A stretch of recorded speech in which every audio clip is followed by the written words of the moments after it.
Plus de 3 ans après la disparition de Jean-Pierre Pernaut, Marie-Sophie Lacaro, qui lui a succédé à la présentation du Trésor de TF1, évoque avec émotion l'héritage laissé par le célèbre journaliste. Le 2 mars 2022, Jean-Pierre Pernaut nous quittait à l'âge de 71 ans des suites d'un cancer du poumon. Figure emblématique du paysage audiovisuel français, il avait présenté pendant plus de 30 ans le JT de la mi-journée sur TF1. Marie-Sophie Lacaro, qui avait repris les rênes de l'édition peu de temps avant son décès, est revenue sur le souvenir de son prédécesseur lors d'une interview accordée à RTL. Invitée dans l'émission « On refait la télé sur RTL », Marie-Sophie Lacaro a réécouté, non sans émotion, l'extrait sonore de son intronisation par Jean-Pierre Pernaut à la tête du Trésor. Jean-Pierre m'a légué un héritage très puissant que je m'emploie à honorer chaque jour avec l'équipe qui est autour de moi, avec la rédaction, avec les correspondants, a confié la journaliste, visiblement touchée par ce moment si particulier. Les propos de Marie-Sophie Lacaro ont fait réagir Éric Dussart, l'un des animateurs de l'émission.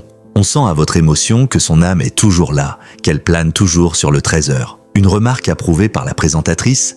Oui, bien sûr, il est quelque part. Vous savez, depuis, on a rebaptisé le plateau du journal télévisé, le plateau Jean-Pierre Pernaut, donc voilà, il est quelque part. Néanmoins, elle assure avoir pris aujourd'hui toute sa place à la tête du JT. Après 4 ans à la tête du Trésor, elle se dit prête à poursuivre l'aventure l'année prochaine, tout en sachant qu'il lui faudrait encore 28 ans pour égaler la longévité de son illustre prédécesseur.